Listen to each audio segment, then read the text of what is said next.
ಇಡೀ ರಾಜ್ಯಕ್ಕೆ ಈ ಸಲ ಹೊಳೆ ನರಸೀಪುರ ಜಾತ್ರೆಯನ್ನ ಗೊತ್ತಾಗದಾಗ ಮಾಡಿದವರು ಯಾರು ಅನ್ನೋದು ನಿಮ್ಗೆಲ್ಲ ಗೊತ್ತಿದೆ. ಜಾತ್ರೆಯಲ್ಲಿ ಗಲಭೆ ಎಬ್ಸಿ ಗಲಾಟೆ ಮಾಡಿಸಿ ಎಲ್ಲರಿಗೂ ಅದು ಅದರಲ್ಲಿ ಏನು ಮುಚ್ಚುಮರೆ ಇಲ್ಲ, ಎಲ್ಲಾ ಮಾಧ್ಯಮ ಮಿತ್ರರಿಗೂ ಗೊತ್ತು, ಎಲ್ಲಾ ಜನತೆಗೂ. ಅದ್ರಲ್ಲೇನು ಮಾನ್ಯ ನಮ್ಮ ಜಿಲ್ಲಾಧಿಕಾರಿಗಳ ಮೇಲೆ ಮತ್ತೆ ನಮ್ಮ ತಾಲೂಕಿನ ಸುಮಾರು ಅಧಿಕಾರಿಗಳ ಮೇಲೆಲ್ಲ ಒಂದು ಸದನದಲ್ಲಿ ಧ್ವನಿ ಎತ್ತಿ ಅದ್ರ ಬಗ್ಗೆ ಪಿಟಿಷನ್ ಏನು ಕಮಿಟಿಗೆ ಏನೋ ಹಾಕಿದ್ದಾರೆ ಅನ್ನೋದು ಸಹ ನಾನು ಮಾಧ್ಯಮ ಮುಖಾಂತರ ನೋಡಿದೆ. ಎಲ್ಲೋ ಇದೆಲ್ಲ ಒಳ್ಳೆ ಬೆಳವಣಿಗೆ ಎಲ್ಲ ಅನ್ಕೊಂತೀನಿ. ಯಾಕಂದ್ರೆ ಕೆಲಸ ಮಾಡೋರಿಗೆ ಸಹಕಾರ ಕೊಡ್ಬೇಕು.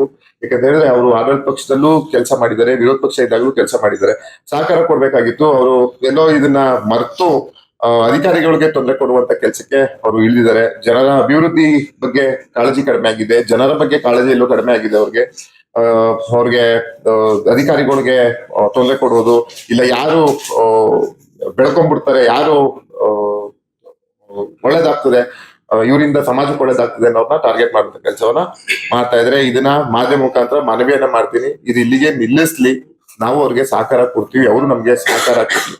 ಅದು ಬಿಟ್ಬಿಟ್ಟು ಸಲ ಇದೇ ರೀತಿ ಆದ್ರೆ ಇದು ಉತ್ತಮವಾದಂತಹ ಬೆಳವಣಿಗೆ ಅಲ್ಲ. ಇದು ಜನರು ಮಾತಾಡ್ತಾ ಇರೋದು. ಈಗ ನಾನು ಒಬ್ಬ ವಿರೋಧ ಪಕ್ಷದಲ್ಲಿ ಇರ್ಬೋದು, ನನ್ನ ಜಿಲ್ಲಾ ಸಂಸದನಾಗಿರ್ಬೋದು. ಸಂಸದನಾಗಿ ಮಾತಾಡೋದಕ್ಕಿಂತ ಹೆಚ್ಚಾಗಿ ಸಾರ್ವಜನಿಕರ ವಲಯಲ್ಲಿ ಇದು ಚರ್ಚೆ ಆಗ್ತಾ ಇದೆ.